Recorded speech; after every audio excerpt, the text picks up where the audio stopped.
یہ دونوں لیجنڈز دوستوں بلوچوں کی اپنی روایات سے اخذ کی گئی ہیں، یعنی ان کی اکثریت یا ایک بڑا حصہ آبادی کا ان لیجنڈز پر یقین رکھتا ہے کہ بلوچستان وہ اس طرح پہنچے اور اس طرح ریاست کلات قائم ہوئی۔ لیکن پرابلم یہ ہے کہ اس لیجنڈ کے کچھ حصوں کے ماڈرن ہسٹورینز تصدیق نہیں کرتے، کیونکہ ان کے مطابق اس لیجنڈ کے جیوگرافیکل، لنگوسٹک اور قدیم تاریخ کے باقی ورژنز میں ثبوت نہیں ملتے۔ یہ ماڈرن ورژن کیا ہسٹورینز نصیر دشتی لکھتے ہیں کہ ایکسپرٹس میں بلوچ زبان کا مختلف ایرانی زبانوں سے موازنہ کر کے یہ نتیجہ نکالا ہے کہ بلوچ انڈو ایرانی لوگوں کے زیادہ قریب ہیں بجائے شامی عربوں کے۔ انڈو ایرانی وہ لوگ ہیں جنہیں اریابی کہا جاتا ہے، ارینز کہا جاتا ہے، اس لحاظ سے بلوچ بھی ارینز ہیں۔ یہ ہزاروں برس پہلے سینٹرل ایشیا کے مختلف علاقوں میں رہتے تھے، پھر مختلف موسمی حالات یا جنگوں وغیرہ کی وجہ سے تقریباً 30,000 سال پہلے یہ سب ہجرت کر کے اسپین سی کے مغرب نے آج کے آرمینیا اور آذربائیجان ہے اس ریجن میں آ کر رہنے لگے۔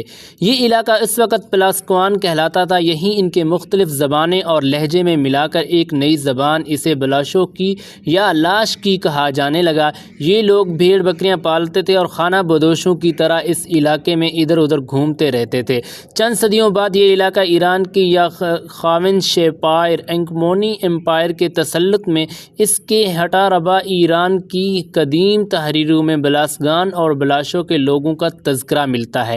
یہ علاقہ آگے 1000 برس تک ایران کے ہی زیر اثر رہا۔ اس کے دوران ہم نشی سلطنت کے لیے ایک وقت میں ختم ہو گئی، جس کے بعد پھر 3rd سینچری میں ساسانیہ امپائر یعنی یہی قائم ہوئی۔ قدیم تحریروں کے مطابق کچھ بلوچ ان دونوں سلطنتوں کی فوج میں آسانی امپائر میں بھی اور اقاملین امپائر میں بھی شامل ہوتے رہے۔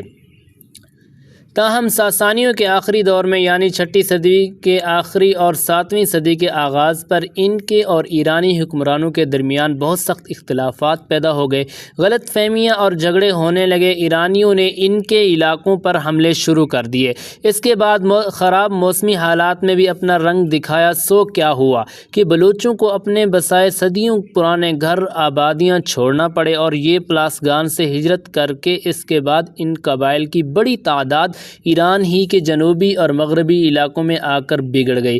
بہت سے لوگ کرمان چلے آئے اور کچھ اس سے بھی اوگزستان تک پہنچ گئے، یعنی بلوچستان ریجن کے دروازے تک، آج کے ریجن کے دروازے تک آ گئے۔ ان قبائل میں اکٹھے رہنے کی وجہ سے جو یونٹی تھی، جو اتحاد تھا، وہ ہجرت کے بعد بگڑ گیا۔ شاید ایرانی حکمران بھی یہ لوگ یکجان ہو کر ایک جگہ نہ رہ سکیں اور مختلف علاقوں میں بکھر جائیں، سو وہ بکھر گئے تو ہم کہہ سکتے ہیں کہ ایرانی امپائر اپنے مقصد میں کامیاب ہو گئے۔ اس کے بعد پھر ایرانی امپائر نے حیرانی پاور میں بلوچوں کو تنگ نہیں کیا، حالانکہ وہ ان کے سلطنت میں رہ رہے تھے، بلکہ ایرانیوں نے یہ کہا کہ دوبارہ بلوچوں کی ملٹری سروسز، فوجی خدمات حاصل کرنا شروع کر دی۔ اس کے بعد یوں لگتا ہے کہ نئے علاقوں میں یا تو بلوچوں کا لہجہ بدلا یا مقامی لوگ ان کی قوم اور زبان کے تلفظ کو درست طور پر ادا نہیں کر پائے، مکس ہوتے رہے۔ یوں لا شک کا لفظ بگڑ کر بلوچ بن گیا اور بلاشو کی زبان بھی بلوچی کرائی جانے لگی۔ یہ تھا قصے کا تیسرا پارٹ۔ آگے کس کا انتظار کریں، انشاءاللہ اس قصے کے اندر ہم آپ کو بتائیں گے بلوچوں نے آگے سفر کہاں کیا، اور اینڈ تک ہم نے آپ کو یہ سٹوری سنانی ہے، تو ہمارے ساتھ جڑے رہیں۔ آپ نے ہمارے چینل کو سبسکرائب نہیں کیا تو جلدی سبسکرائب کر دیں۔